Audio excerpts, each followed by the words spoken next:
হযরত আবু হুরায়রা থেকে বর্ণিত, আমার নবী ইরশাদ করেছেন, অনেক সময় আপনারা ভুলে যান রমজান শরীফের মধ্যে, খেয়েও ফেলেছেন বিসমিল্লাহ, খাওয়া দাওয়া করে ফেলেছেন। মান নাসিয়া ফা ইজা নাসিয়া আহাদুকুম, তোমাদের মধ্যে কেউ যদি ভুলে যায় সে রোজা রেখেছে, ফা আকালা আও শারিবা, খেয়েও ফেলেছে, ড্রিঙ্কও করে, সবকিছু হয়ে গেছে, সাডেনলি মাথায় এসেছে আই খোদা আমি তো রোজা রেখেছি, তখন কিন্তু সে সবকিছু করে ফেলেছে। আমার নবী সাল্লাল্লাহু আলাইহি ওয়াসাল্লাম ইরশাদ করেছেন ফালিউতিম্মু সাওমা, সে যেন রোজা পূর্ণ করে, সে যেন রোজা পূর্ণ করে, তার রোজা ভাঙে না, এটা আমার আল্লাহ তাকে খাওয়াইছে, আমার আল্লাহ কি তাকে খাওয়াইছে। ফা ইন্নামা আতআমাহুল্লাহু ওয়া সাকাহু, আমার আল্লাহ নিজ দয়ায় নিজ মেহেরবানিতে তাকে বুলিয়ে তাকে খাওয়াইছে ও পানও করাইছে, তার রোজা ভাঙবে না। আপনি মুখের মধ্যে দুই তিনটা খেয়ে ফেলছেন, বাকিটা মুখে আছে, সাডেনলি যদি মনে পড়ে মুখেরটা ফেলে দিবেন, মনে পড়ার পর যদি মুখেরটা খেয়ে ফেলেন রোজা ভেঙে যাবে। বুঝা গেছে? একে তো খেয়ে ফেলেছেন, মনে পড়েছে, যত কিছু খান না কেন রোজা ভাঙবে না, রোজা ভাঙবে না। কিছু খেয়েছেন, কিছু মুখে আছে, এরকম কিছু যদি আপনার মনে পড়ার পরে গিলে ফেলেন তাইলে রোজা ভেঙে যাবে। তখন আপনাকে কি দিতে হবে? কাজা করতে হবে। রোজার মধ্যে দুইটা বিষয়, একটা কাজা একটা কাফারা, একটা কাজা একটা কাফারা।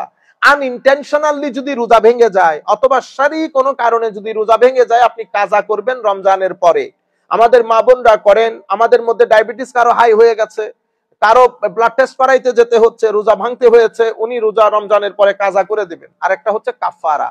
কাফারা মানে কেউ ডেলিবারেটলি ডেসপারেটলি ইন্টেনশনালি যদি রোজা ভেঙে ফেলে, রমজানের মধ্যে দেদারসে খাইছে, সেই ব্যক্তি রোজার কাজাও করবে কাফারাও করবে। কাজা হচ্ছে কি? কাজা হচ্ছে রোজা একটার পর একটার কারণে আরেকটা রাখবে, এটা কাজা। কাফারা কি? কাফারা হচ্ছে গোলাম আজাদ করবে। গোলাম আজাদ করা তো সম্ভব না, গোলাম আজাদ করা সম্ভব না। অথবা 60টা রোজা রাখবে। কয়টা রোজা?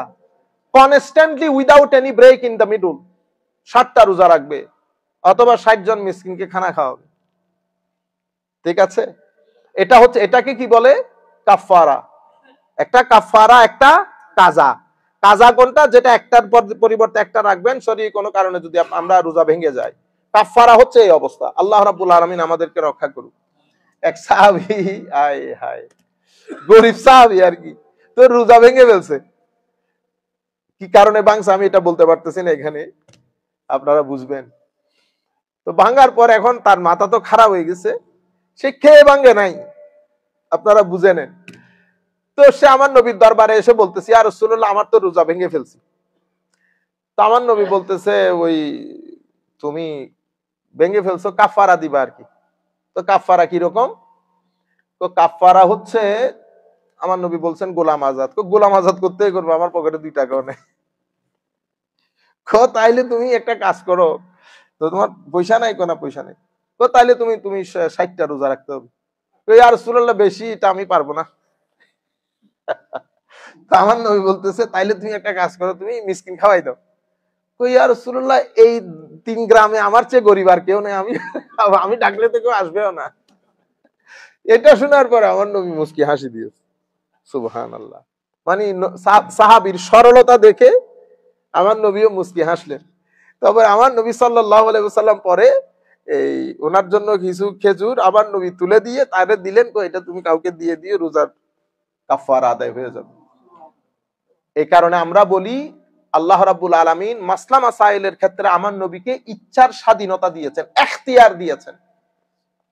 যদি এখতিয়ার না দিতেন আমার নবী কোরআনের হুকুমের বাইরে যেতে পারতেন না। এটা হচ্ছে আমার নবীর এখতিয়ার, আমার নবীর শান, মাকাম ও মার্তবা। আল্লাহ রাব্বুল আলামিন কিছু জিনিসের ডিসিশনের দায়িত্ব আমার নবীকে দিয়ে দিয়েছেন। সেই কারণে আমার নবী যখন বলতেছেন, না হে আমার সাহাবায়ে কেরাম, মুসলমান, তোমাদের উপর হজ ফরজ করা হয়েছে, সুতরাং তোমরা হজ করো। এক সাহাবী উঠে, হযরত বিভিন্ন riwayat-এর মধ্যে এসেছে ওনার নাম আকরা বিন হাবিস, গরীব সাহাবী, উনি উঠে বসে, ইয়া রাসূল আফিকুল্লি আমিন ইয়া রাসূলুল্লাহ, আমরা কি প্রত্যেক বছর হজ করব? আমার নবী বলতেছেন, লাউ কুলতু নাআম, যদি আমি হ্যাঁ বলে দেই তাহলে প্রত্যেক বছর হজ করা ফরজ হয়ে যাবে, এবং যদি প্রত্যেক বছর ফরজ হয় তোমরা সেটা পারবা না, তোমরা সেটা পারবা না। একবার ফরজ, বাকি করলে সেটা নফল হয়ে যাবে, তোমাদের জন্য সওয়াব হবে। যাই হোক, আমার নবী সাল্লাল্লাহু আলাইহি ওয়াসাল্লাম তাইলে এই মাসলাগুলো আপনারা ঘরের মধ্যে গিয়ে দয়া করে একটু ডিসকাস করবেন। আন আবি হুরায়রা রাদিয়াল্লাহু আনহু قال قال رسول الله صلى الله عليه وسلم لكل شيء زكاة وزكاة الجسد الصوم وقال الصيام نصف الصبر وفي رواية صلوا تنجحوا وزكوا تفلحوا وصوموا تصحوا وسافروا تغنموا رواه الربيع عن أبي هريرة হযরত আবু হুরায়রা রাদিয়াল্লাহু তাআলা আনহু থেকে বর্ণিত উনি বলছেন প্রত্যেক জিনিসের জন্য আল্লাহ যাকাত রেখেছেন শরীরের যাকাত হচ্ছে রোজা শরীরের যাকাত রোজা